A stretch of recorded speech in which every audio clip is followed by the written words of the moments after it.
Hello everyone, how's it going? I'm WoWcrendor and welcome back to another episode of Fishing with Crendor, where I'm not sure what episode I'm on, but I'm never sure what episode I'm on, to be honest.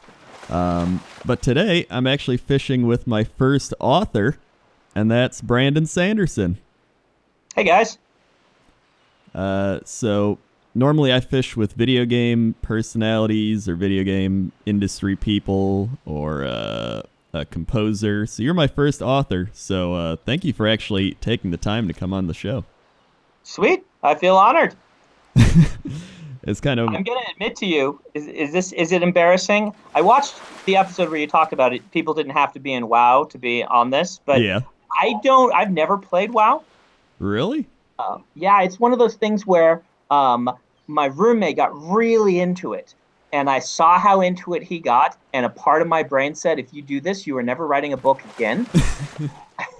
And so I ran the other direction. I played every other Blizzard game ever, but never played WoW. That's kind of crazy. Yeah, I was going to ask you that, but I guess, yeah, it does consume your life. Yeah. I was lucky enough watched... to where it was during high school where, I didn't really have to do anything important. Right. Yeah, those MMOs, they can just, man, I remember my roommate first got into Dark Age of Camelot, and so I played that a little with him, and it was like we were playing 18 hours a day or something, and I just had to walk away. I love games, but man, MMOs, dangerous things. Yeah, I was seeing people tweeting at me that you were really into Magic the Gathering. I am. I do a lot of Magic. I got into it when I was young, and I always dreamed about having the expensive and cards and things. And so when I got popular, it was like going out and buying a Cadillac or something, except for me, it was little pieces of cardboard. Mm-hmm. But yeah, I follow it. Usually I like to play a lot with fans at conventions and things. It would be my main nerd obsession, other than the occasional video game. Have you checked out Hearthstone at all? I have. I thought it was really well done. My thing about it is, I don't really do the digital Magic either, because Magic is one of those things that I do in order to go interact with people. Mm-hmm. I organize drafts with my company, which is basically just my buddies. Yeah. And it's something I can do at cons, I can do with my friends, I can do with my son that doesn't involve a screen. It's the one thing in my life that doesn't. And so, though I really liked Hearthstone, I eventually said, I don't need another screen thing replacing the one social interaction in real life I get. Yeah. So, I actually tried Magic online too, and it's very easy to spend money in that. Yes. You do a draft, and it's I'll just sell this card and then do another draft. And you're all right, well, just before you know it, you're down $100, and you're I need to stop. Yeah, I really like video games that end for that reason. It's kind of the same problem with an MMO for me. You get me down in front of a Dark Souls or even a game of Civilization, which it can be all-consuming. Mm-hmm. There's an end point. You get done, and at least for me, I'm oh, I've done this, I've won this. All right, I can go back to my life now. Yeah, instead of letting it become your life. Yep. So, for the people that don't actually know who you are, why don't you let everybody know what you do? And yeah, that would I skipped be useful, over that part. So I'm an epic fantasy novelist primarily. I write a bunch of different things, but I write the big, thick, awesome epic fantasy books. I first broke out in 2005, or broke in with a book called Elantris, followed by a series called Mistborn. While I was working on that, I got tapped to finish The Wheel of Time for Robert Jordan, which was what brought me to a lot of people's attention. These days, I kind of divide my time between writing YA books, Steelheart series, which is kind of superhero stuff, and epic fantasies, the Stormlight Archive, The Way of Kings being my big series.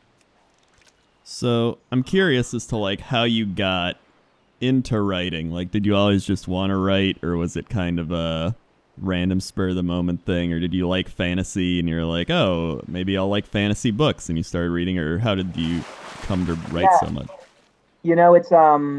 It's actually a good story because a lot of writers you'll talk to, they started writing when they were like 3, right? They've got, oh, my first book, I was 4 years old, it got published. And me, I was one of these reluctant readers. It happens, I found, to a lot of kids, particularly boys, at about 4th or 5th grade. It happened to me in 4th grade. I'd always kind of read books until then, and then something happened, and I just fell out of reading, and came to kind of dislike it a little bit. I always jokingly blame books about boys whose pet dogs die. It feels like I read like 3 in a row. I'm just like, I'm done with dog books and people dying or the kid's mom dying or something like that. And so I kind of was floating a little bit in life too. It's really interesting. I was getting mediocre grades. I was doing fine. But in 7th grade, or 8th grade, I had a teacher whose name, this is true, Ms. Reader. And she noticed I was faking my way through book reports. You know how you do this? You're like, you have to write this book report. Well, I did. I'm 42 now, so not writing many book reports now. But I did. You'd look at the back of the book, you'd skim it. You could write a really good book report, fake your way through it, didn't have to read the book. And she caught me. She knew I was doing this. And being a really good teacher, she was, instead of like getting me in trouble, she's like, all right, you need to be reading books for kids your age. You need to find a book that'll work for you. And she took me to the back of the room after class one day and said, why don't you pick one of the ones on this rack of, the old ratty paperbacks that like 1 billion kids have read. And there's like school lunch spaghetti stains all over them, stuff like that. Yeah. She's like, you pick one of these. These are books that I really like. And your book report is just kind of reading it and talking to me about it. And I browsed through and I looked at all the different books, and the one that caught me was a book called Dragon's Bane by Barbara Hamley. It's a lesser known book now. It's fantastic, about this woman who is like her husband killed a dragon when he was like in his 20s, and now they're retired and they're like in their 40s, and they moved up and they're pig farming in this little village, and a dragon has come to attack the kingdom again, and he's the only guy around who's ever killed a dragon. So the people from the kingdom come to get him and like, can you come kill this dragon? He's like, dude, I'm in my 40s, I can't kill a dragon anymore.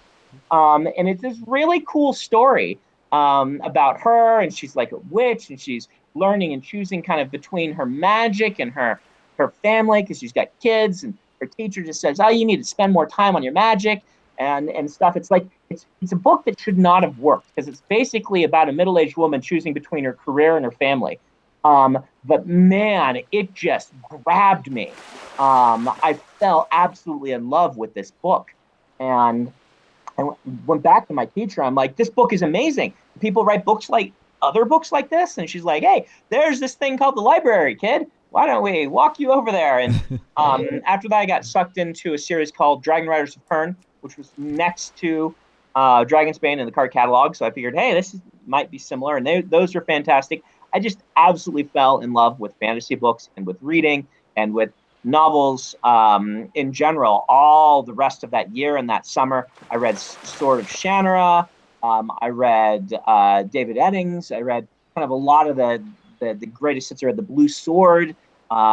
Really great stuff.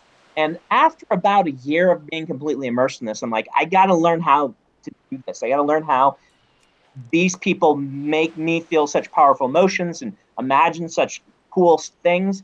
I got to learn to do that. And so I started writing my first book, and it was terrible. Oh, it was so bad. I posted some of it online. It's like a really bad mix of like Dragonlance and a book I was reading at the time called The Dragonbone Chair. A really big ripoff of those things. But that's how you start, right? And I loved it. I absolutely loved writing these books and spending this time with it. And so eventually, I started trying to do this full time. After a little deviation with my parents convincing me that I should go try to be a doctor, because doctors, they figured being a writer would be a good hobby for a doctor to have. My parents are very practical people. But yeah, I eventually said, this is what I love. and I sat down. I actually got a job working at a graveyard shift at a hotel. I figured that's a way that I can work full-time and go to school full-time and write. And I wrote, over the next 10 years, I wrote 13 novels. And I eventually sold number 6, which was Elantris. How many of those did you write on your graveyard shift? I wrote almost all of them, 8 or 9 of those. A couple of them I wrote on the front desk computer because I didn't have a laptop. So it was like old floppy disks. Mm-hmm. The things that kids just don't even know about anymore. Yeah. So that's kind of interesting, rewinding back, because I actually remember when I was in 5th or 6th grade, that was when I started not reading as well. And so I remember even having to go to like after school help to get help with reading. And I never really got back into reading until like late high school, early like community college, which was crazy. And like I did fake book reports as well. Like I remember Devil in the White City was one thing we had to read. That? Yeah, and so man. I remember we learned about it. I remember what I faked my way through. I know I faked my way through Ethan Frome, which we were assigned to read. I'm still not excited about the idea of ever reading that book. How did you do it? Because I remember when I did it, I remembered from history class some like little tidbits about the actual like Devil in the White City thing. So I just wrote that and kind of generalized it, and it worked out apparently. I read the back of the book and like the card catalog entry because I mean I'm old, so I didn't have the internet to go do my cheating on. Mm-hmm. I'm not sure if we should be talking about this, but yeah, I would just like go read like the first paragraph of several chapters, and I just kind of bet on the teacher not having read the book, and it really worked out most of the time until Ms. Reader got me. Good old Ms. Reader. She's a professor in California now. Yeah, it's always hard to recommend. Like, well, yeah, we'll just cheat your way through grade school and then start right. I always say that because people are like, how'd you get into YouTube and stuff? I'm like, well, I played WoW for 8 years, so just do that, and then maybe it'll work out. Yeah, you YouTubers, you're like the new generation of people dreaming to be writers, right? Like when I was a kid, you dreamed to be a writer. My kids all want to be YouTubers. Yep. They just sit and watch YouTube all day, which is awesome because they're watching video games and then we talk about it and we play video games together and stuff. But at the same time, in the back of my head, I'm like, this is what my parents felt like when I said, I want to be a writer. And they're like, yeah, I'm gonna go be a YouTuber. Yeah. But you go for that, kid, but have a backup plan just in case. Yeah, my parents still don't know what I do because I told them like I started back in January 2009. And that was like when YouTube was still the Wild West, essentially. And so I was like, I think I'm going to try this video game thing, videos online for a living. And they're like, I don't know what that means, but if you make money, I guess it works. Yeah, my mom, she was very worried about me till I walked in. She's an accountant. So I walked in with my first check and said, look, they actually paid me for one of these stories. And she's like, you should do this and keep going. She was always supportive, but she was always worried, She's a really good mom, and she raised me really well. But you could tell, like my dad would call me and be like, "Well, son, your mom's really worried about you. What exactly is your plan?" And my plan was write a whole bunch of goofy stories about wizards and knights and hope eventually people will give me money for it. That kind of leads me to one thing I wanted to ask, which is, I know when I started doing YouTube, which I mean, both these things, they kind of correlate in a way, because both you're creating something, you have a large audience that kind of is similar, and so you get a lot of criticism, and it was kind of hard to take at first when you like put up a video or for you like write a book or whatever, and you get a bunch of people criticizing something you've put so much time and energy into. So I'm wondering, how was it taking that first dose of criticism, really? Yeah, for me, it was really a really good thing that I didn't publish my first few books, right? This is what I sometimes feel very bad for people. It's the wrong term, because nowadays there's a lot of self-publishing. So you generally publish your first book and just put it out there. And on one hand, that's awesome, right? People can do what they love, and you can make it without gatekeepers, and you can just do it yourself. At the same time, I think about, my first books were so terrible, right? But the only people reading them were my friends, who just gave me a lot of encouragement. Yeah. And early on, I mean, I heard the piece of advice that your first million words or your first 5 books or whatever are generally pretty bad. And so I'm like, oh, that's good. I don't have to be good for a while yet. I can write books and just to write them. And it was very low stress for me there at the beginning. And I had a good cheering section from my friends who were reading the books and giving some feedback, but really not the you suck feedback, because I did suck.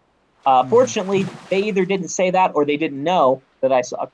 And by the time that I was writing like book 13, and I eventually sold a book, I had gotten to the point where I'd started writing groups. I'd taken lots of classes. I'd built a cohort of writers who were really good writers and gave really good feedback. And I'd gotten that thick skin across those like 8 or 10 years or whatever it was. And so when I published my first like reviews that were 1-star reviews and stuff were still tough, but I had this confidence. It's this weird thing. Like, it happened to me. This is when it was right around book 12 before I got published. I was working on this book, and this was when George Martin just broke out huge. It had been a few years before that Game of Thrones had come out as a book. The TV show didn't exist yet, but the books were just everywhere. And I was getting rejections right and left, and editors were saying to me, you really should try to write more like this George Martin guy. And George and I have very different styles. On one hand, we do some very similar things. On the other hand, we're wildly different, right? I often said that the big difference between George and me is like kind of the difference between the dystopian science fiction of the 70s versus like the Star Trek science fiction, where Star Trek is still dealing with weighty issues, but it's fundamentally optimistic, and the others are kind of fundamentally pessimistic, but in a good eye-opening way, kind of like 1984 type stuff. And that's kind of George and me. Like he's doing lots of pessimistic stuff, and by doing that, raising lots of really cool questions. It's a great book. I'm fundamentally optimistic, and that puts a big division between our books. Beyond the fact that I tend to do high magic, lots of cool magic, lots of world building. He tends to do low magic, very realistic. And so I tried writing a book like a George Martin book, and it was terrible. One of the worst books I've ever written, with this gritty anti-hero, right? It just was not what I was meant to be doing at that time. And I was sitting here thinking about this, and I'm like, no one wants to read the books that I want to write. They keep telling me they're too long, one of the things the editors told me, or they're not dark and gritty enough. And I mean, what I want to write isn't getting picked up, but I can't write what they want to read. So what am I doing? This will relate, by the way. And eventually I kind of just decided I'm writing because I love books. I'm writing because I love the story. I'm writing because this is what fulfills me. This is what I have to do. And if I hit age 90, hopefully, and I have like 120 unpublished novels, I'm a bigger success that way than if I just gave up on book 12. And that's when I sat down and I wrote The Way of Kings, which has been my most successful book. And it's twice as long as the books that people were telling me were already too long. And it's like got all this crazy awesome magic and this really extensive world building and all of this stuff that people were telling me they didn't want to read. The editors were. And I wrote that book for me, more than any book that I'd written so far. And the way this relates is when I started selling and I started getting the criticism and things like this, I had already decided this was the thing I did. And it bounced off me a little bit more. Hopefully not in a bad way. You still want to be able to take criticism. But at the same time, there's a part of you that has to acknowledge, hey, I just love doing this. And maybe people aren't going to like what I write. That's okay. There are people who hate my favorite food. There are people who hate my favorite books. There's people, my favorite books are the Terry Pratchett Discworld books. There's people who hate those. Mm-hmm. And that's okay. That's kind of what art is. Art is really flavorful and very personal, and it's just not going to connect with everybody. And so when I see those reviews, I tend to just let them bounce off of me these days. And even at the beginning, I had some of this just because this is my art, and my art isn't going to connect with everybody. That said, YouTube comments and Twitch comments can be a little bit more harsh. than people tend to be on books. That So is very true. I would not want to necessarily be in your shoes. Yeah, I still remember my first criticism. It was very choice words that I cannot restate. Yeah. But Yeah. Like as when you a, get book criticisms, like when I got I got a bad review in Kirkus for my first book, which was just kind of like Sanderson's naming is really hard to follow and parse, and the story isn't that memorable and things like this. I'm like, okay, I mean, it was hard, but it's different from the "you suck, go die in a fire," which is yeah, kind of like what the comments that don't like a video will be. yeah, and it's an interesting type of platform of like creating art, like you said, for money because it becomes your job, and so that's something I experience as well, where you do this as a hobby. Because I did it as a hobby for like 2 years, and then you start being like, oh, okay, so I'm making money doing this, and it kind of takes a different turn to where you used to be making things as like a fun little, oh, I'll make a video, I'll do this or that, or I'll write a book. And then now it's like, all right, I need to do this. This is how I live. Like, how has that Right. affected your writing or your life? You know, it hasn't affected my writing a ton, except in one major way, which is deadlines. Mm. When I was writing those 13 books when I was unpublished, if I felt like abandoning a book, it just wasn't working, I just stopped writing it, right? I'm done with this book. I only did that like twice, Mm-hmm. but I could just do that and hop to a new project. And when I was working on something and I wanted to work on something else, I could just do that. Now I have publishers who are like, hey, we really need this thing.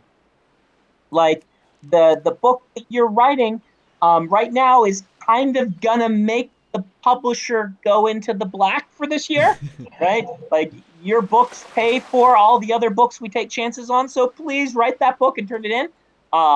And you promise things in contracts and whatnot, and sometimes like the professional side of it is I don't feel like working on this book. I have to make myself feel like working on this book. I can't just work on it when I'm hating it, but I have to learn how to train myself to be excited about the project that I've sold. And that took a little bit of work. The main way I get over that is by making sure I don't write straight in a row something that's too similar to something else. I always give myself some breather in between where I write like a short story or a novella or something very different. It kind of cleanses the palate and refreshes me. And then when I come back to the other thing, I'm really excited to get back to it. That's the thing. But the deadlines are a really different thing. And also, I should mention the touring. The touring takes a big bite out of your time that you're not expecting as a writer. And boy, it's totally first world author problem. It's great. I'm so happy that I get go on these massive tours where tons of people come to see me. But that Oathbringer tour will carve about a month out of my year. That's 8% of my time or whatever that I used to be able to just spend writing. Now I'm touring, and that's more than just that tour because I have the YA books and stuff. One year we determined I was on the road for 130 days out of the year touring, and that's like a third of my time or more. And it was just crazy to kind of put together that and realize how much promotion. I talk to people who aren't like in a field like we do, where they work for a tech company or something. I try to explain it's this weird mix where it's like, imagine you're making shoes, but you are the person in the factory who makes the shoe. You are the executive who runs the company that sells the shoes, and you are the celebrity who wears the shoes that makes everybody want to buy the shoes. And you have to wear all three of those hats kind of simultaneously. Yeah, it's very taxing on your mental state and your emotional state when you really boil it down. I honestly respect you guys a lot. I tried doing a Twitch stream once just of Brandon writes. We did it for charity. I was taking suggestions from the audience and incorporating it into a story. And it is one of the hardest things I've ever done.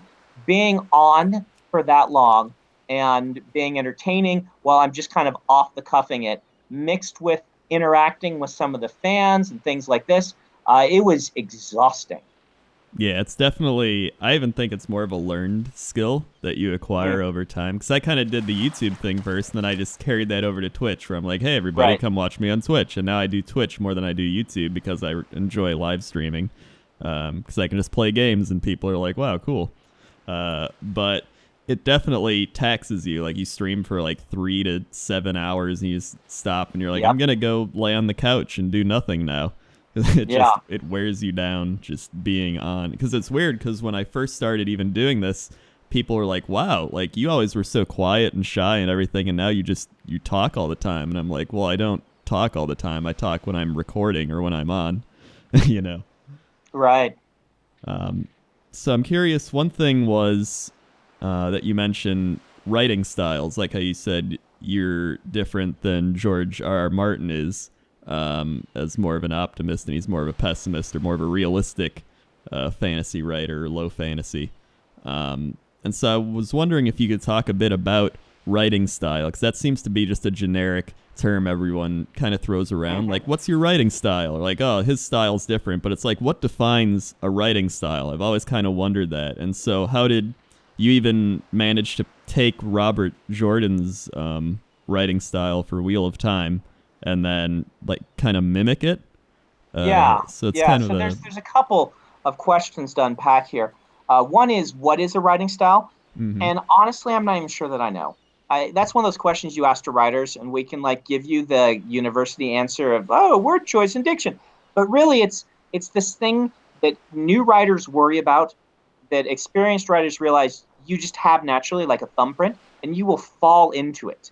By what you're passionate about, what you're excited about, just what you end up telling your stories about. And for me, there's a couple hallmarks of my style. One is I'm really interested in scientific magic systems. Like, this blending of superstition and science is fascinating to me. My favorite time period to read about is the kind of advent of the Industrial Revolution and the advent of science as a thing that the layman got really excited about. You can go back to the early 1900s and really read these essays where people are talking about, you're going to study the science of ditch digging and see how you can dig a better ditch. When Edison and Tesla were like the big celebrities and things like this, that era fascinates me. It fascinates me that Isaac Newton thought that alchemy was a real thing, and he could just figure out how to make that work if he just work on it. This is the father of modern mathematics, right? That idea fascinates me, that there's this blending. And in my books, one of my styles is magic systems. I like to take something and build a magic system that's got a lot of rules to it. Hopefully not in a complicated video game sort of way, but more in a organic, repeatable sort of way. And then have fun with it. See what happens when you give people these powers, and see where they go with it. That's a fundamental hallmark of my style. And the other kind of hallmark of my style is kind of good people in terrible situations.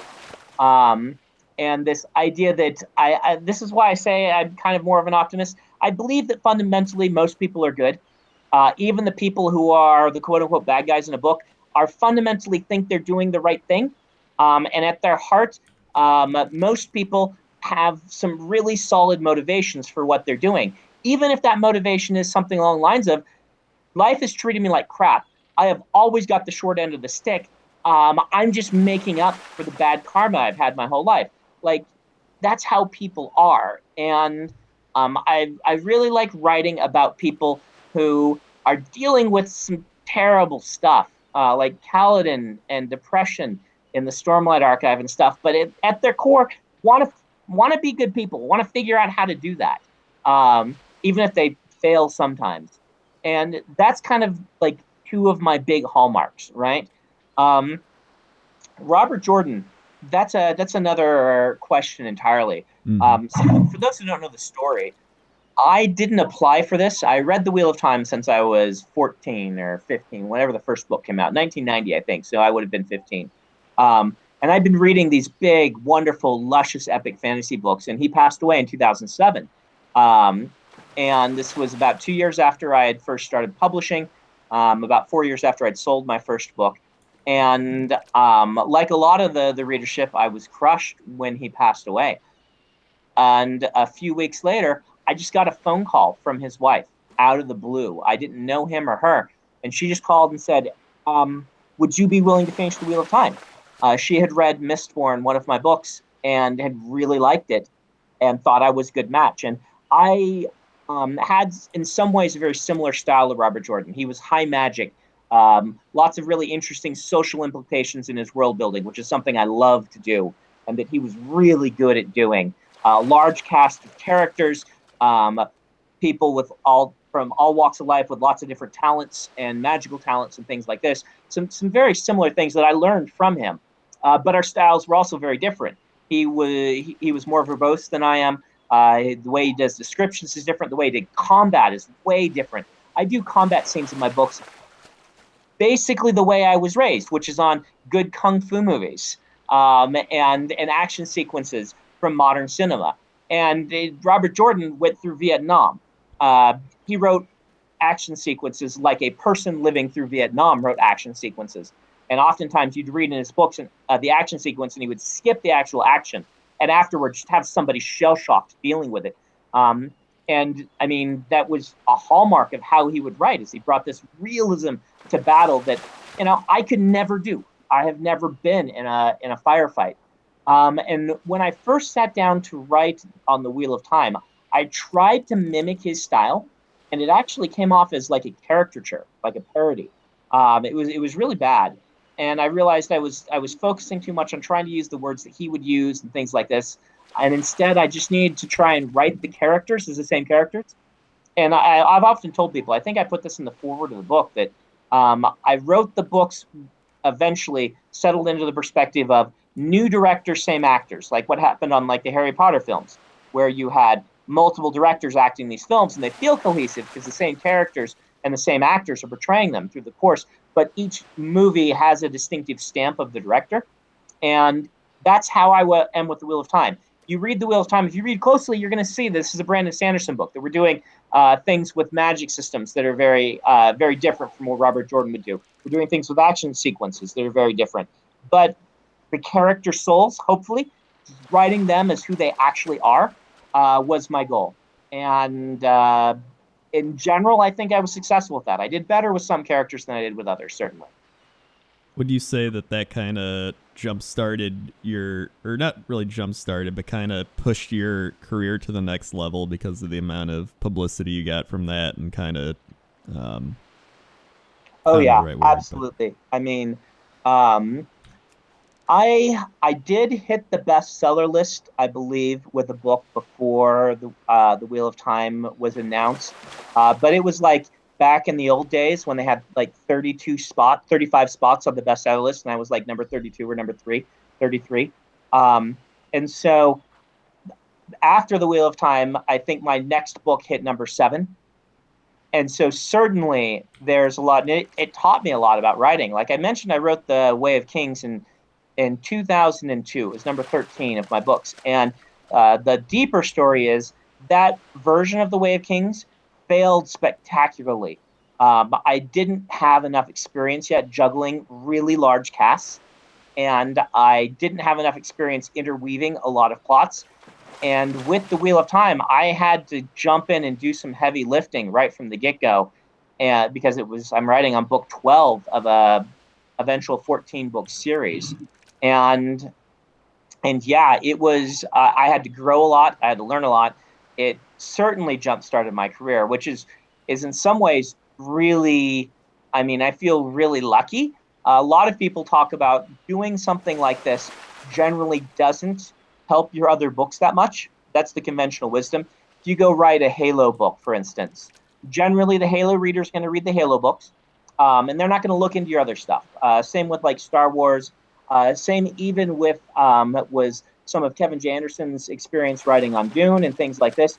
For some reason, whether it's they just really like the books or my style was very similar or whatnot, a lot of the Wheel of Time fans jumped to my books when the Wheel of Time, even when the Wheel of Time wasn't done, because they were jumping over to Way of Kings. And the second book in the Stormlight Archive, which I released after the Wheel of Time was done, hit number 1 on the Times list.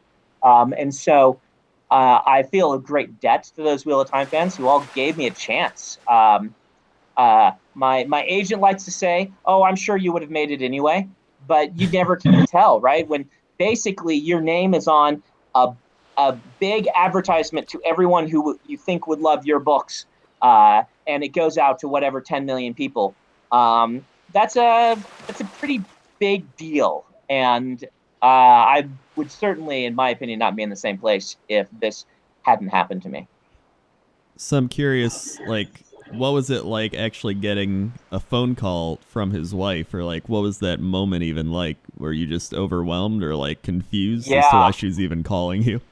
Well, it's this weird story. It's a lot of fun because I am a late riser, right? I didn't become a novelist so I can get up at 8 a.m. So I work until about 4 in the morning. That whole graveyard shift is still with me, and I get up at about noon. Yep, That's what that's I what do I every day. do. Um, and so I got up that day in 2007, 10 years ago now, and I checked my voicemail.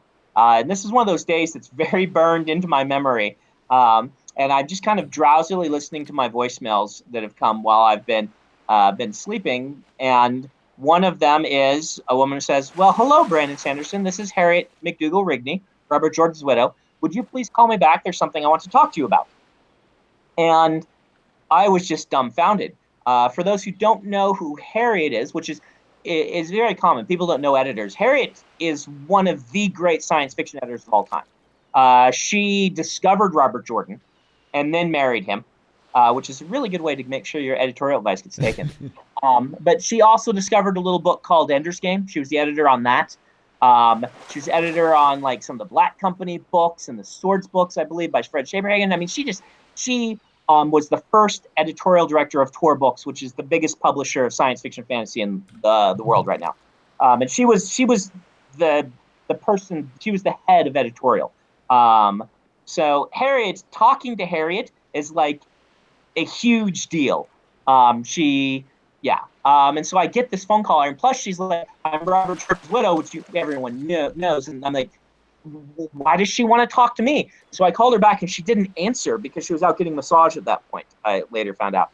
And so I'm like freaking out, and I call my agent and my editor, and neither of them answered either. And so I walked up and I talked to my wife, and I'm like, "Robert Jordan's widow just called me." My wife's like, what does she want? And I'm like, "I don't know. I can't get a hold of her."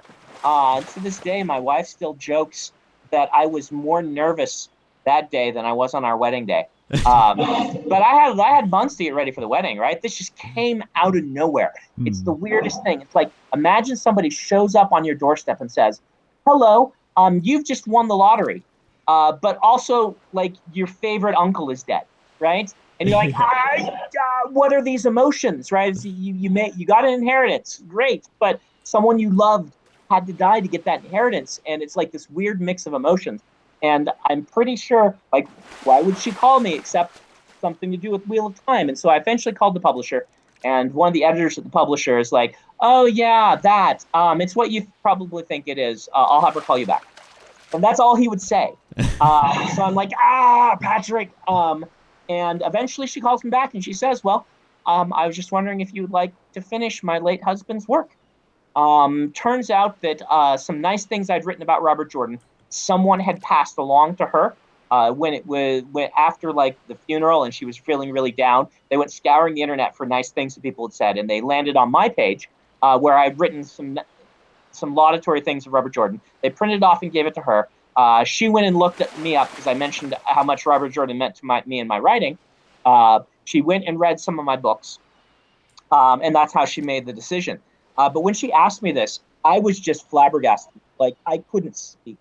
I wrote her an email late that night, like at 3 a.m., where I said, "Dear Harriet, I promise I'm not an idiot. I'm sorry I couldn't vocalize when I spoke to you, but I was just so dumbfounded by this situation." And she gave it some time to think, actually, to go on tour while she was thinking and making the decision for sure. She just wanted to find out if I was interested first. And then she called me back after the tour and said, "Yes, you're the one. I want you to do this." And about a week later, I was at her house reading the ending of the book, which he had written himself before he passed away. Wow, that's so crazy. It's Yeah. like That's all in such a short time frame too. I think that's what kind of is the craziest about it. That was insane. My life went from being on one course to 180 degrees. Well, maybe not that, but at least 90-degree veer in a completely different direction for 5 years while I worked on this series.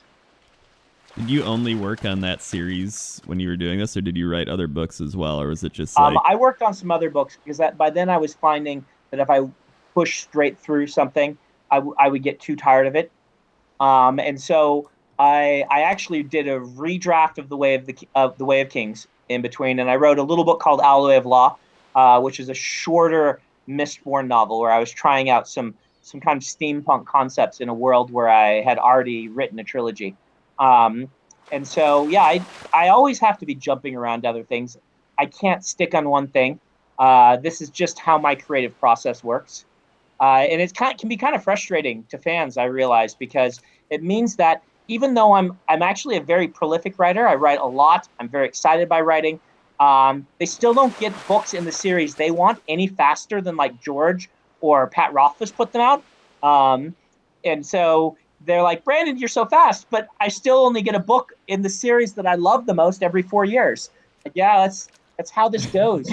That's how the creative process works. I'm not really faster than George or Pat. Really, all the big difference is that you guys get to get all of my side project books as my kind of refreshing time in between writing Stormlight Archive novels. Speaking of side project ideas, I was kind of curious if there was an idea for a book that you just loved, or like one of your favorite ideas ever that you just never wrote, or that it never worked out after you tried writing it. It happens all the time. Absolutely happens all the time. Like there's one that I did some readings from that I got like a scene written where I wanted to do this cool book where I had this setting. The pitch on it was, what if viruses and bacteria evolved to give people magical talents when you caught the disease? This idea that, you know, a bacteria doesn't actually want to kill you, or a virus doesn't want to kill you. It wants you to live and spread it. You getting sick is a side effect. So what if the side effect is you got the common cold, all the sniffles and everything, but you could fly as long as you had the common cold? And what would that do to society? And what happens when someone invents penicillin and can wipe out half of these magical talents? Or what happens if people start catching, you know, a disease that makes everything they touch start on fire? And so it was a story about basically fantasy Jack Bauer, who's a member of the fantasy CDC, who tries to stop diseases and things like this. But in order to do his job, he has to keep his immune system just terrible. He's like this weakling who can barely get up the steps, so that he can quickly catch diseases to get the powers he needs to deal with outbreaks of these things. And it's just a really cool concept that I've never been able to gel into an actual story. It hasn't worked every time I've tried to write it. What hasn't worked about it? Just like the characters? Yeah, it's so hard to figure out why things don't work sometimes. I think the main reason is it felt too heavy. Like that's a really difficult concept. It's cool once you get it, but it's a really like trying to explain that. You just heard me explain it. It goes a bunch of different directions all at once. And I think I tried to pontificate a little too much in the versions I was working on. It just felt kind of overly weighty, like ponderous, like it was trying too hard when I actually wrote it. Almost like it's relying too much on that concept rather than the actual story. Yeah, something like that. I'm sure eventually I'll crack it. This happens. I just cracked one that I've been working on for years, that I got a really solid outline out of after trying to write this book 4 times. It's called Dark One. It's basically a fantasy story where kid gets told in his teens, there's been a prophecy, you're going to be the Dark One. You're going to try to destroy the world, so we're going to assassinate you before you can do that. It's like Voldemort. You know, what if you're Voldemort and you find out when you're a teenager before you actually become Voldemort? And I tried writing that book 4 times, and every time it just flopped. I couldn't get past like 3 or 4 chapters. But this summer I just cracked it, and so I you just got to work on some of these things for a while. And I can't explain why sometimes you sit down, you write a book, and it just works immediately. That happened with Steelheart. Steelheart, if people haven't read it, is people start gaining superpowers in our world, but only evil people get them. And it's about people who are freedom fighters who assassinate superheroes. And it just snapped. It just came right out. It worked right out the gate. Whereas other books you just beat your head against for years and they never work. Would you say that ideas are kind of like that, where you have to crack the idea more so than just kind of wing it? Or because I know so many people are like, oh yeah, I got an idea for a book, but then it never works out, or they don't write it, or they just write it poorly, or whatever it may be. Yeah, there's two things going on here. One is the story has to feel right for you. And that's kind of cracking it. It has to fulfill your expectations. And this can be a hard thing because, particularly as a new writer, if there are people listening here who are writers, sometimes like failure anxiety is a bigger deal than actually it needs to be. You start writing the story that you've imagined being perfect in your head, and it just doesn't work on the page the way you imagined it. It can get really, really depressing. You have to learn to just push through that. But we often say in the business that ideas are cheap. What's not cheap is the 10 years of becoming an expert that lets you turn an idea into a story. Jim Butcher, who's a fantasy writer, Dresden Files, great writer, by the way. I haven't ever read anything by Jim Butcher that hasn't been awesome. And he tells a story about how he was arguing this point with somebody, I believe on a forum in the early days of the internet. And they're like, no, some ideas are just so good that anybody could write them. And some ideas are so bad that no writer could make them good. And Jim said to them, give me your two worst ideas and I'll write a book. And they said, yeah, Pokemon meets the Lost Roman Legion. And he wrote a book called Codex Alera, which is just awesome. And it's basically Pokemon with the Lost Roman Legion. And like, I'm not sure if this is actually 100% accurate, but it seems like most ideas are cheap.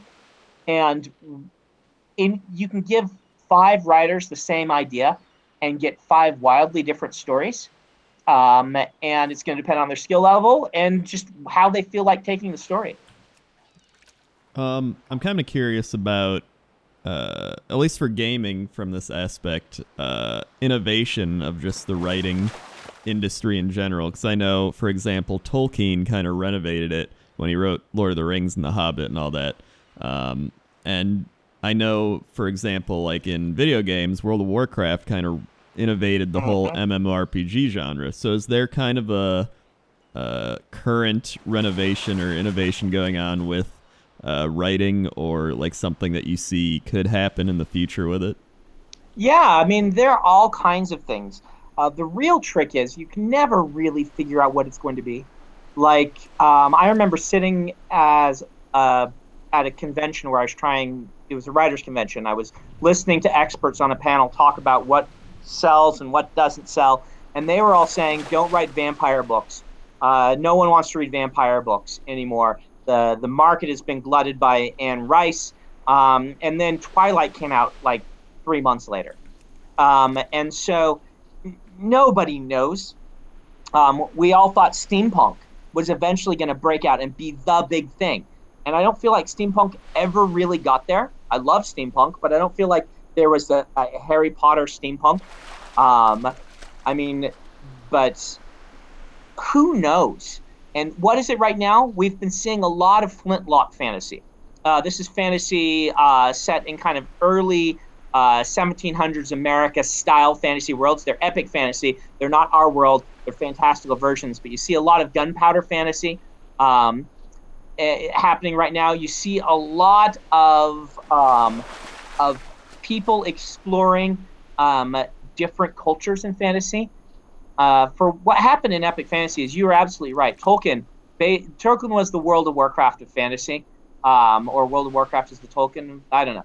But he released, and he had such a huge effect on the market that for years, like for a good 20 years, most books had a deep Tolkien influence. Most very popular books, I should say. There were lots that weren't, but the things that got really big, the if you look at the Thomas Covenant books and the Sword of Shannara and David Eddings' whole series and Tad Williams and even Robert Jordan, all the way up through the early 90s, there was this huge shadow cast by Tolkien in a good way. I mean, it was really cool what he did.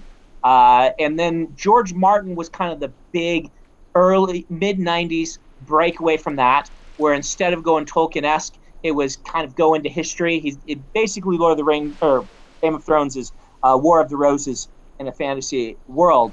And so you had the kind of dark, gritty wave that followed that. That was the thing that I was caught up in, that I was trying to sell and nobody wanted my books because they were all buying Joe Abercrombie books and things like this, which, Joe's a great writer too. So I'm glad they did buy his books. But then you kind of hit the kind of reaction against that, which is me and Pat Rothfuss in the mid-2000s, where we're going to high magic again, and things like that. So who knows? I mean, I think Pat and I were the wave for maybe like 10 years. Who knows what the new kids are doing? I have no idea.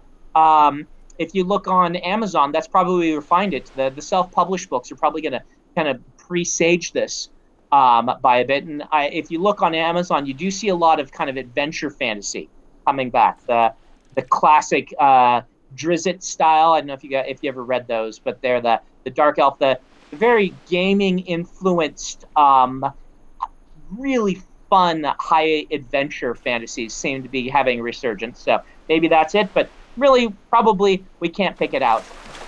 In hindsight, it seemed so obvious. Like when Hunger Games hit, you could hear the collective smacking of hands on foreheads from the entire industry, where of course a young adult version of a dystopian science fiction book is the idea. Why did nobody think of The Most Dangerous Game, done by a bunch of angsty teenagers who think the entire world is against them? Because it is in the book. Like, that was the most no-brainer thing that nobody thought of until basically Scott Westerfeld did it with Uglies, and then Hunger Games got big. And, we all smacked our foreheads. We all said, of course we should have written that, but we didn't. So who knows? Are you always kind of having that thought in the back of your mind, like, oh man, what if I could write the next Hunger Games type thing, or make the next big innovation? Yeah, I mean, at the same time, yes, there's totally is something in the back of your head saying that. At the same time, I love what I write. I write what I love. And I had another one of these moments in my career where, if you haven't read Mistborn, Mistborn is a kind of modernist take on the epic fantasy story. The basic pitch of it is hero with a group of plucky sidekicks went on an adventure to defeat the Dark Lord, and he failed. That was 1,000 years ago, and the book starts with the Dark Lord having won and ruled for 1,000 years. And it's a heist novel, really an epic fantasy with some heist elements that about a gang of thieves who decide they're going to rob the Dark Lord. And so it's very modernist. It's like, the hero that was supposed to save you is not the prophecies from old. We've twisted them on their heads. Nothing that you expect from the epic fantasy actually plays out the way that you would expect to play out. And so after I wrote that, I kind of thought that was my style, or I worried that was my style, right? The kind of the modernist take, the twisting the tropes on their heads. And it was very stressful for me when I was working on Stormlight Archive, because I'm like, this doesn't really twist the tropes on its head in the same way Mistborn did. Am I destined to fail because I'm not doing this thing? I'm not twisting those tropes anymore. And eventually I came to the decision that not everything has to be deconstructionalist. Not everything has to be postmodern, if you want to use that phrase. Not everything. Some things can just be a really good story told really well. And that's what I wanted to do. And Stormlight Archive just took off like crazy. And certainly it's doing some things that haven't been done as much in the fantasy world. It's doing some science fiction world building in a fantasy setting. If you aren't familiar with the books, it involves a world where this enormous, powerful hurricane they call the High Storm hits the land every couple of days. And all life, human life, animal life, plant life, has all had to adapt to the fact that this storm hits them. And so plants move. If you touch grass, it digs down, it pulls down into burrows in the ground. So it has to weather the storms. And everything is built around this idea. And so it's got some science fiction world building, but at the end of the day, I just want to tell a really great story. And worrying too much about, am I presaging the market? Am I making the thing that's going to be the Hunger Games? Is going to become a pop culture phenomenon or not? That way lies madness, I think. Tell the story you want to tell. Write the great book, and I think you'll find an audience.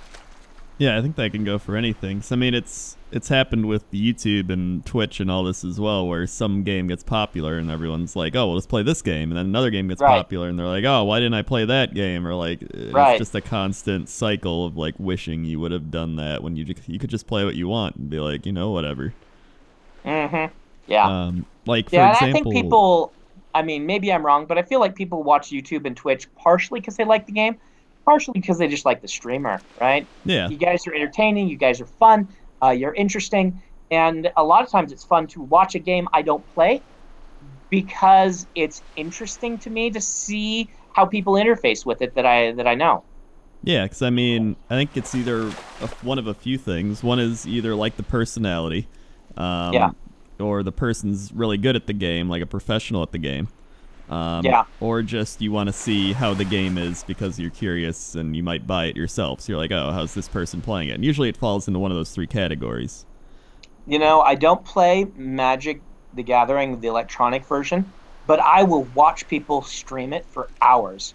And it's the weirdest thing, right? Like, why don't I just go play the game? But I don't want to. I want to watch this guy who's really good at it play the game and talk about it and be friendly and interesting while they're just kicking butt at this game in a way that I will never be able to do. It's really weird. Well, I think a lot of people hear that and think of it as weird as well. Like, they're like, oh, why would you watch someone play a game? And yet here's all these people, millions of people watching baseball and basketball and football. And it's like, well, the same reason you watch those. Yep. It's kind of ironic. Yeah. Mm-hmm. So I wanted to ask somewhat of a more personal question, which was, I'm trying to write a book, but I've never written a book. So I wanted to kind of pick your mind a bit. So for someone like myself, because I know a lot of YouTubers and people have written books, whether they're biographies or whatever it may be, because you already have a built-in audience. So they're like, well, write a book because it's, another monetary thing to do so you can make more money. But I always wanted to write a book just because I enjoyed books and movies and fantasy and all that. And so I was curious as to how you would go about kind of marketing a book, your first book at least, when you already have an audience built in. Well, if you're going to talk the marketing aspect, you basically have two options. Today's market. You can self-publish it, which is totally legit, and you keep the bulk of the money, but you'll sell very few print copies. It'll all be ebook, and it'll almost all be through Amazon. And Amazon's a force to be reckoned with these days. Even someone like me, like 60% of my books are sold through Amazon. So it's a big deal. Or you can go through traditional publishing. The big advantage of traditional publishing is experts in marketing and publicity, experts in cover design, editorial input, and things like this. The drawback is they will take a bigger chunk of the money. And so it's kind of this balance you have to decide. Do I want to self-publish it? Do I want to traditionally publish it? And what kind of, oftentimes this will come down to, with the traditional publishing, can you get a good advance payment up front? And can you get worked into your contract certain promotional things that they have to do for you to basically make them flex their muscles and things like this? And you kind of have to weigh that, the pros and cons of each of those. And there are people who know way more about self-publishing than I do. And I would refer you to people like that, the self-publishing gurus. But with traditional publishing, I mean, I do kind of a hybrid approach. I do most of my big books through traditional publishing, and I do all of my littler novellas myself, and kind of try to have the best of both worlds where I can. But yeah, that's going to be your first big decision on the marketing side. One question I would have for you is the book done? Have you actually written it? Or are you working on it or what? No, I'm still working on it because I'm kind of still just getting better at writing. So it's more just a learning process, which is why kind of how I found you in the first place. Somebody recommended your old lectures you gave in all those writing classes. And then I saw the more up-to-date ones, and I was like, wow, this is really helpful and good. And that's why we were just on one of my podcasts, and I was like, oh, yeah, this was really good for writing and, like, helped me a lot. And so a lot of people were like, oh, wow, and then they found it. But, yeah, those are really good for writing. But, yeah, I mean, that's going to be your big choice, right?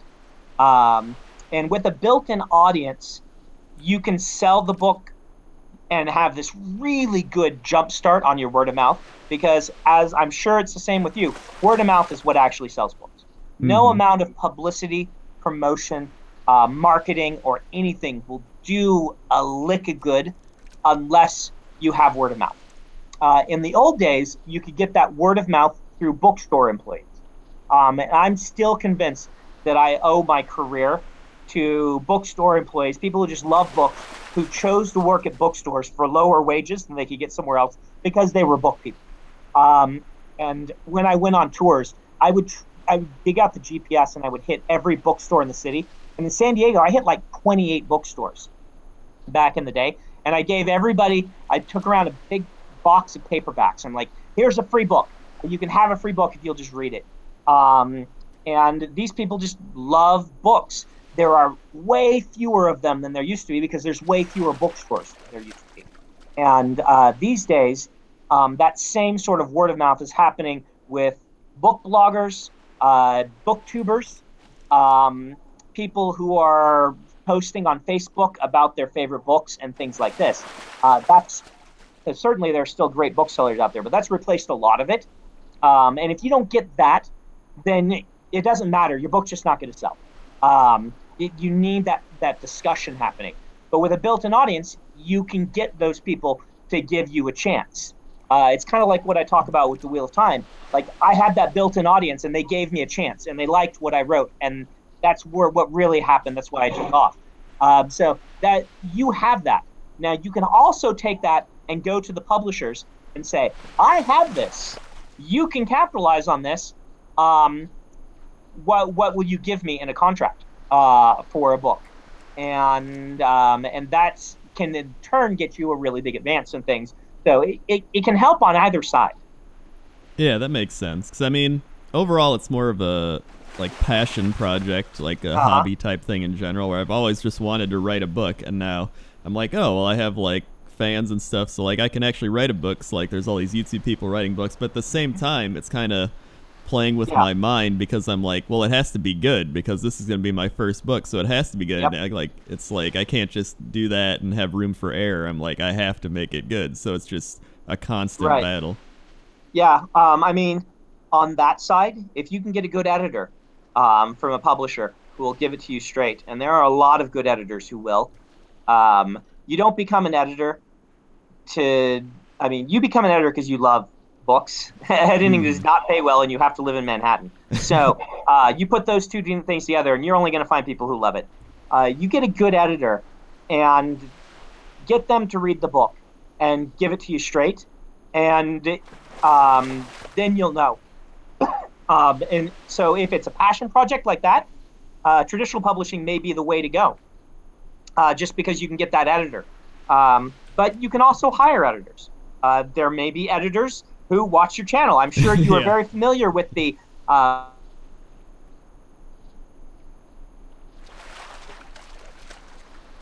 many people do, which is one of those weird things about having an online following that I'm sure you know about, just the weird things that can happen.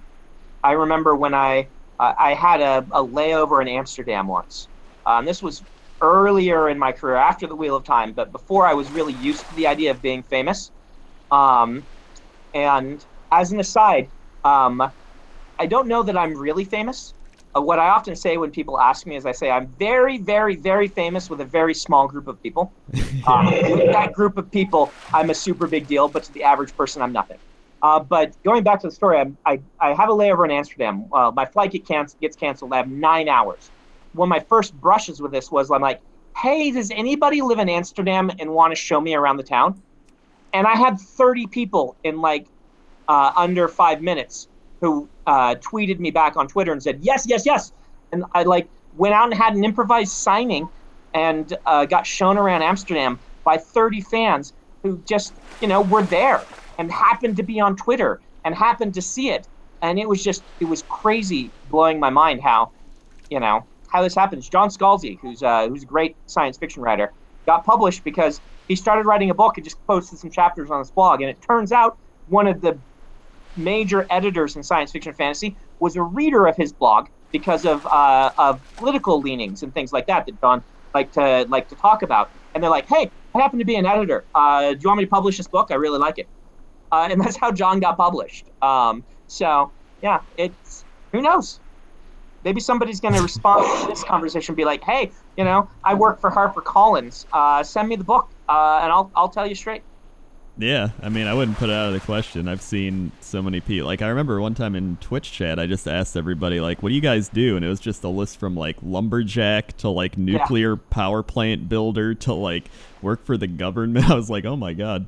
Like, yeah, I remember when someone once came to one of my signings. And this is not trying to brag, right? We're not trying to compare stories, but it's just, like, when someone showed up and said, my husband's on the International Space Station right now. Here's a picture of him holding your book. On the space station, and you're like, what? What? Don't be things that I write. Like, what? But yeah, it's just what happens, and it is so cool. Yeah, I think that's one of my favorite parts is just the fans in general. Because I mean, that's one of the main reasons I go to cons. Like, I don't even remember the games I play at cons. I just remember like the signings and meeting people and all that. That's why this BlizzCon coming up next week. It's my 6th straight BlizzCon, and it's still my favorite con because of how wholesome it is in general. I've never been to BlizzCon. I really should go at some point. I like the gaming cons quite a bit. I actually got to go to Blizzard.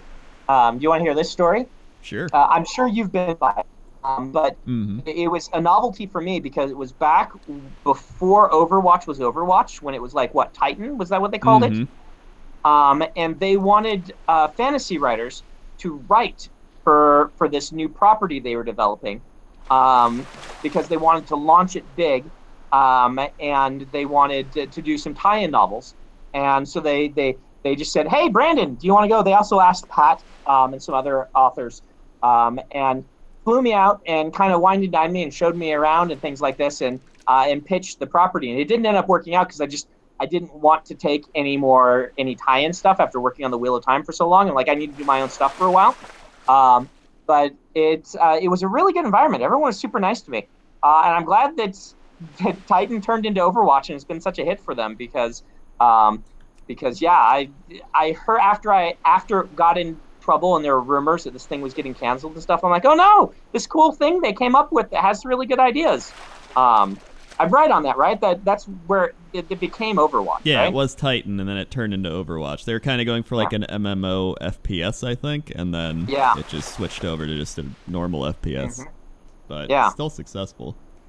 Yeah, that's really cool. I remember my first time going to Blizzard was actually they invited us there, me and my friend I do a podcast with and stuff, and they were like, we want to fly you out here and stuff and have you do a podcast thing with like the new expansion. We're like, oh cool, and they're like, and we'll pay you. And I was like, oh, I would have did it for free, but it's fine with me. Yeah, they're good people out there. They were super nice. So let me just ask you a few more specific writing questions. Kind of go for it. I have a couple of my own, and then I have one from Twitter. Okay. So one thing I've ran into a lot, and I'm sure a lot of other people run into, is when I try to write kind of like the start of my book or a scene or something, I kind of get stuck on a specific scene where I'm like, all right, there's this guy and he's in a shop, and I'm like, all right, but what if this guy walks into a shop, and like, what if this person? And it's like, it's always a shop scene, and I'm like, why do I always come back to the specific scene when I'm writing it? Like, is there a way to bypass that, or have you had that happen? I have, and this is kind of a classic problem. It's a classic fluency problem. Let me see if I can explain this in a way that'll make sense. When you first start writing, everything about writing is hard to you. Even if, it flows easily, you are doing new things, you are flexing new muscles. And the stuff you have to keep in your forebrain, I've heard this a lot, the same concept with video games. The stuff you have to think about while you're doing it is really exhausting. The more you do it, the more stuff moves to the back of your brain that you do by instinct, and the more you start to notice other things that you can kind of stick into your active memory, so to speak, and say, oh, I need to work on character and stuff. Mm-hmm. And it feels to me like when this happens, what's happening a lot is your brain is like, I can only work on the dialogue right now or the characterizations, and I need to get that right, and that is really hard for me. And so I naturally set it in a very bland, ordinary scene setting that I don't have to think about with my active brain, because I'm working so hard on this other thing. And there's a couple ways to get out of this. One, of course, is just to practice. That's the thing I say in those YouTube lectures a lot, and it's the thing that you don't really want to hear. People don't. You just got to get better. I hate saying it because it just sounds like, what do they say in video games? Get good, right? Yeah. But you kind of just have to get good. But there's a couple things you can do. One is you can try more outlining. Writers, and you already know this because you listen to lectures, but writers do tend to fall on the spectrum between what we call a discovery writer and an outline writer, where the different tools do different things.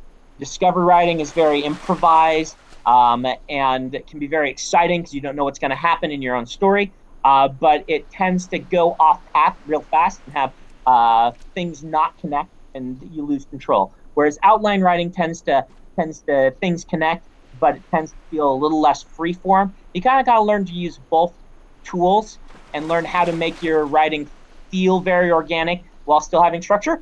And I would say that trying an outline, saying, look, I'm going to brainstorm a bunch of different settings that I can do, and I'm going to try and have more things go wrong. I'm going to try and I don't know if you've watched them. Are you familiar with Red Letter Media? I've heard of them, yeah. They do these really weird reviews of the Star Wars movies. Is one of the things they do. And they are really weird because they're like as if they were done by a serial killer who is reviewing Star Wars in between murdering people, right? So it's really weird. But they're very good film critics. And one of the things, if you never find this clip, it's a really cool clip where they compare a scene from the prequels with that George Lucas did of people just kind of walking along a hallway having a conversation, and then they compare that to one of the J.J. Abrams Star Trek movies, where Bones is trying to get Kirk to do his physical, but meanwhile they're being attacked and running through and screaming at each other. And they're basically just two conversations, but one is dynamic and active, and the other is two people walking along a hallway and then maybe unpacking their clothes. And that's kind of, I think, a fluency thing. The more things you can kind of pack into a scene, the more you can get used to the idea of, I want my scenes to be dynamic, not even the conversations need to be dynamic. It can't just be a shop scene. It has to be a shop scene where two people want different things and something's going wrong in the shop. Once in a while, you can just have a shop scene. That's just fine. But you want to shake it up. You want to do different things. You want to learn to make the boring parts of books the really cool parts. There aren't any boring parts. And that's like an old writer's quip. Like, I try to leave out the boring parts. Yeah, that's really easy. Thank you for that. That's really what you try to do is until you can write the scene where someone goes into a shop and it's one of the most exciting and interesting scenes in the story, then you haven't quite hit that fluency yet. And that's one of the things that we always practice. And I have this trouble all the time. And I get published books, and I look back through my book, and I'm like, oh, I have the boring shop scene, right? Nothing's happening in this. I just have two people walk on stage and do exposition and leave. You still run into it. It's like a constant process. But that's something I would suggest. Try brainstorming things that can go wrong in the scene, or different perspectives on the scene, or just a different place it can happen. And try to make the scene really interesting, even if pulling out the conversation that needs to happen. Is that an answer to the right question? I didn't even know that was if I was interpreting the question right. No, I think you answered it pretty well. I mean, and then I'm sure the dialogue also can play a huge part, because as you mentioned with the Star Wars prequels, there's a lot of things I've talked about the Star Wars prequels where they're like, Anakin, the Emperor is evil, and he's like, not from my perspective. Yep. Yeah. They can certainly do a lot having good dialogue. I mean, Terry Pratchett, like I said, one of my favorite writers, he has a lot of guy walks into the shop scene, but he's hilarious. And so, I mean, the most famous Monty Python sketch ever is guy walks into a shop and has a conversation, and you're just rolling the whole time. It's a dead parrot sketch. So dialogue plays a ton into this. Another thing I wanted to ask was about just the generic Tolkien-style races, which I guess plays into me enjoying World of Warcraft and Warhammer and all those types of things, is that so many people seem to be tired of like the orc and the elf and all that, and so many people are also trying to recreate that. We're like, well, my elves are like orcs, or like my orcs are like elves. They're just like mixing it up. Like, I'm curious as to what your take is on all that, because I know it's almost a bit tropey, but I guess tropes aren't inherently bad. Yeah. It's just kind of tropes are not bad. That's one thing. I've kind of gone a weird circle on this. When I was in college, I actually wrote an essay for the science fiction magazine that I worked on called "Kill the Elves," because I was so tired of reading the same story. But that was during the height of like the Tolkien movies being big and stuff like this. And I think there was a bit of a hipster to me when I was writing that. And in the years since, I've kind of come around to this idea of people should just read and write what they love. And some people just really love orcs. And there's nothing wrong with really loving orcs. And, do it the way you want. And it's okay to be like, my elves are different. Even though that's kind of a trope, that's a big trope. You can read the whole page on my elves are different or my orcs are different. I don't remember what it's called, but it's on TV tropes, where you twist on its head. But if it's a good story, then who cares? And if what you want to write is elves and dwarves and orcs and things like this, then go for it. I mean, that's kind of where I am right now, and I have been for like the last 10 years. And I've seen some of these really take off on Amazon, proving that people still really like it. And I think that maybe in the genre and as writers, we fixate too much sometimes on being original. Granted, being original gets you points. But at the same time, how many boys go to wizard school books were there before Harry Potter came out? I can list off dozens. I mean, the Diane Duane books and things like this were just right before, and some Eva Ibsen books and stuff. Like, it was a tired old trope, and then she did it, and it felt brand new. Those books just blew everyone's minds, and I loved them. And I resisted reading them for years. I'm like, I've read too many boy and wizard school books. These are not going to be as good as people said. And then I finally read them. I'm like, oh, they are. They are as good as people said.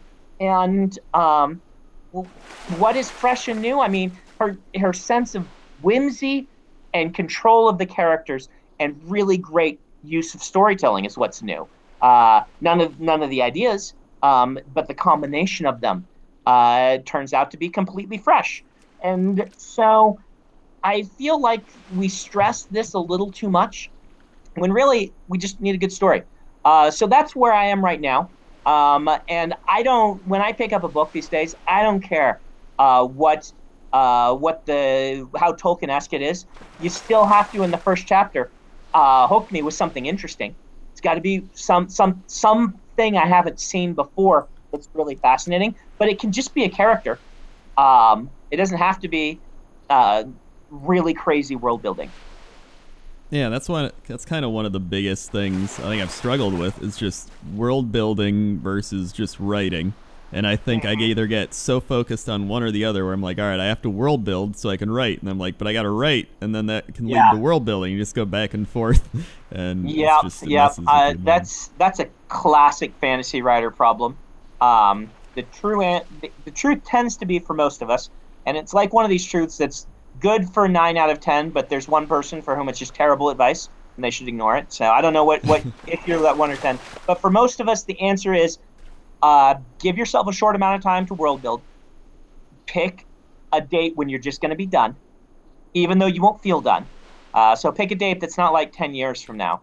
Pick a date that's like 2 months from now, and then write your story and make notes of the things that you feel like you need to world build some more to flesh out your story. But write the story and then finish the world building and then go back and do a redraft where you add in some of this other stuff. Because the real way around this idea of fluency that I was talking about is just to do it in layers. If you can't do it all at first, and I can't do it all at first, like Stormlight books, there are certain things that I just don't put in the first draft.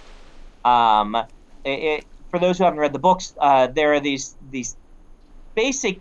Everything has like nature spirits attached to it and stuff. There's like they call them spren. They're like, when people feel emotions, spren are attracted to it and appear and stuff like this. It's this cool, weird world building thing, and I just don't put them in the first draft. That's just too much to keep in my brain. Afterward, I do a draft where I just go in and add all this stuff in. It's like adding the special effects to a movie, where if you watch the Avengers before they've added in the computer effects and things like that, it looks like a bunch of people jumping around grunting. But then you add it in and it becomes magical. And we do that a lot in books. The first drafts don't lay down everything. My action scenes tend to be terrible in my first drafts because I'm not even sure if the action scene will stay. So I just kind of blah it out on the page and then write the character reactions and all of that kind of important character dynamic stuff. And then the second draft, I make sure the action scenes actually make sense. I'm kind of curious, is like, what's the first thing you always world build, or if there even is a first thing? Because I know there's like the magic systems, the maps, like drawing the map, like the gods of the world. Like, what's usually the first thing you do? It's different for every book. I often describe books as forming like a bunch of atoms. Each idea is an atom in my head. It's just this cool little individual idea. Like for Mistborn, the idea of what if the Dark Lord won? But then that's an idea that's not a story, and a story starts to build when these atoms run into each other and start forming big molecule chains where they're cooler together than they were separate. Like with Mistborn, you've got this idea for this guy who's the gentleman thief, but he got caught, thrown into prison. And when he gets out of prison, he's like, I got to do something good with my life rather than just kind of being a grifter and things like this. And there was like this idea for a character that had this hard edge, but was really interesting to me. And that meshed with the other idea. And I'm like, oh, gang of thieves. I've wanted to do a heist story forever. And that stuck onto this idea. And these ideas just influenced one another in interesting ways. And the magic system for Mistborn was developed separately for a different book. And I ripped it out of this book that had failed, and I stuck it into this world because I'm like, I really like this magic system, but the book it was in didn't work. And there's really no first thing that's consistently first for me. It's all these ideas kind of often stuck in a file that I grab out or I work on for years. The book I'm writing right now, which is actually a secret project, I haven't told people what it is. It is an idea that you can find me talking about in one of my lectures way back when, like 6 years ago when I first recorded the first round of lectures. I had just had the first idea for it, but I didn't have a story yet. And that sat in the back of my head for 6 years, combining with other ideas. And now I've got an outline and I'm writing the story. That's so cool. And I mean, it almost, when you put it the way you did, it made me think of cooking. Almost like you're preparing something in a different way, Yep. no matter what type of cook you are, and yet it's the same thing. Yeah. So, let me ask you a Twitter question. Okay. This one comes from Ryan Smith, or True Prophecy 22.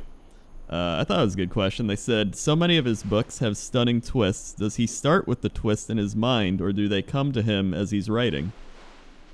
I would say for me, it's about 75% planned, 25% while writing.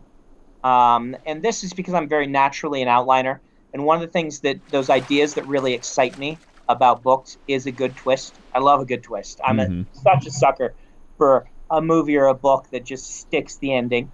Not all books have to have a twist, but I love them. And so often I'll have in the back of my head, here is something that no one would expect, but is really natural once it happens. I am going to hold on to that twist, and I am going to use that in a book someday.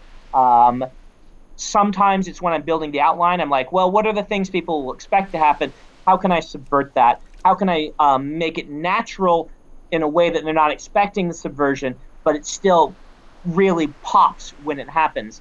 And this is just a matter of outlining. And then about 25% of the time, I'd say I'm working on the book, and you have a kind of forehead smacking moment where you're like, oh, I'm doing this really expected thing, when really I should be doing this other thing entirely. And those things give me chills. It's one of the things that excites me the most about writing, is when I can fool the longtime reader who is on to almost all of our tricks, and I can still get a twist past them.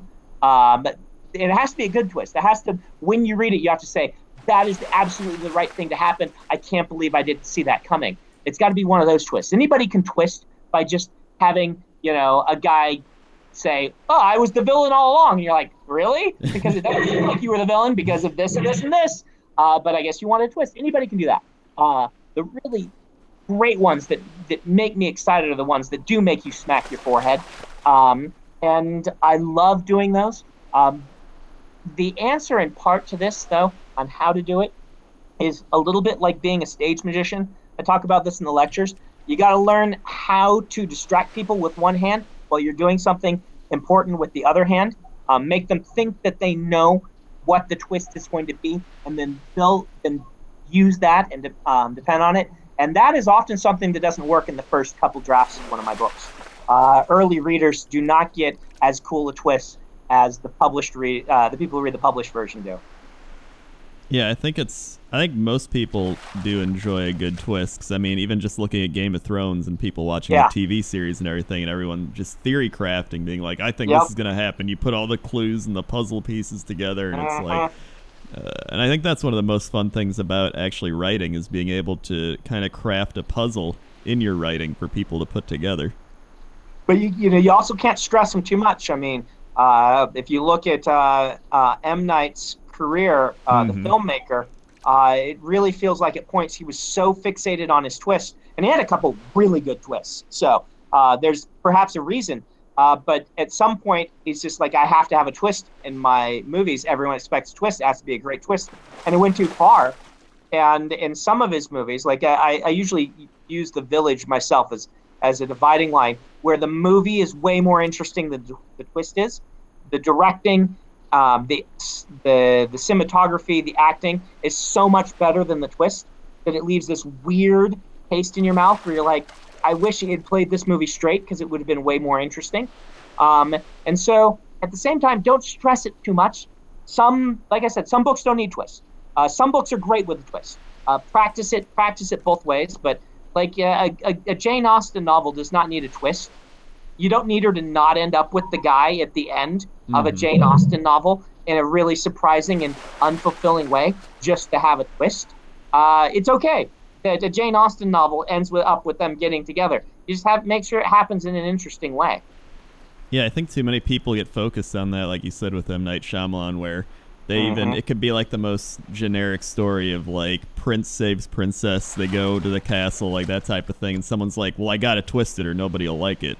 And they feel the need to twist it just to twist it. Yeah, twists should be done in service of telling the story you want to tell. Having a great twist that pulls the rug out underneath the characters and makes the reader feel like the characters do at that moment where nothing makes sense anymore can be a great twist that's in service of character development and story. Having a twist that just yanks the rug out from underneath you so the author can laugh at you isn't a good twist. And people misunderstand this about George's books. People laugh. It's become a meme that George Martin kills your favorite characters. But that's not what he does. What he does is he uses the deaths of characters in service of the type of gritty story he's telling to let you know that nobody's safe. And he doesn't ever feel like he's doing it just to laugh at you, even though we joke that that's what he does. What he does is he kills the characters in a way that happened to highlight the kind of historical feel of the book he's trying to write. And it turns out that everybody loves it. But when people try to copy that, and they're like, oh, anybody can die, and they don't understand the reasons, then it ends up with just the author laughing at the reader. Ha, I bet you didn't believe I would kill them. And you're like, no, I didn't, because it's super unfulfilling. And it doesn't in service your story, and now now I'm bored. Yeah, I think what's interesting, like you said, is that it's almost like their personality, their actual character, is what gets them killed because of how they are. They don't just die for no reason. So yeah, I think we've talked an hour and a half, so that's pretty good. Yeah, well, I appreciate you having me on. Yeah, I was gonna ask one more. I always wish I could do more with YouTube and Twitch than I do. It's one of the social media type platforms that I consume a lot, but what I do isn't terribly conducive to being on it. Yeah. Writing is really boring to watch, and I can't talk to people while I do it. That's what I discovered. And so it's always fun to be able to be involved in something that kind of dabbles in video games and in the Twitch world and stuff like that, which is a world that I consume a lot, but I don't participate in a lot. Yeah, I mean, I'm extremely thankful for you coming on. I mean, it was interesting actually learning about a writer's life, if you will. But I was going to ask one more thing, and that's if you had to recommend a book for someone to start with, which book would you recommend of yours? I usually point people at Mistborn. It's sometimes called The Final Empire. That's how it was published in the UK. In the original printing in the US, it said The Final Empire, and then the other printings took it off. The reason I suggest it to people is the first book stands on its own real well. It's written as kind of a tight single narrative, though there are sequels. And Stormlight Archive is like jumping into the deep end first. Lots of world building. You really got to trust me before you read that book. If you really like cool world building and you're willing to give it a chance, you can read that, but it's twice as long as Mistborn. Mistborn has more action, and Way of Kings kind of kicks you in the face a bunch right at the beginning. So I usually say try out Mistborn, though I do put a standalone epic fantasy of mine called Warbreaker. I just have it on my website for free. I put it up under the Creative Commons when I was working on the Wheel of Time, just to be like, hey, Wheel of Time fans, if you want to know what I'm like, if you want to read one of my books, here's my latest book. And I just put it up there, and it's been up there ever since. So if you don't want to, if you want to grab something for free, that's your free book. All right, I'll probably just link that in the description then. Probably the easiest thing, and then probably link your Twitter. Do you use Twitter? I do. Twitter and Facebook. All the kids tell me I need to be on the InstaChat or whatever the Snapgram or the whatchamadinkies. I sound like an old man now, don't I? Yeah. I was born 40 though, so I was an old man even when I was in high school. But I just use Twitter and Facebook. I do have it actually in Instagram now, but I almost never use it. I keep meaning to do more with it. Yeah, I'm pretty much the same. I lived like the retired life practically. Like wake up at 1 p.m., I get coffee and like read a newspaper. Yep. Old men now. That's what we are. Yep. All right. Well, thanks again for joining me. I thought it was a pretty good chat. Yeah, I hope you caught some cool fish. Yeah, that's kind of the thing. I never actually catch the fish. I kind of just keep casting, and then I like having the nice cinematic view, so I don't exit out of it. Right. But yeah, if you ever want to come back in the future, I'd be more than happy to ask you even more questions. Cool. Well, thank you very much. Have a good night. Yeah, you have a good night too.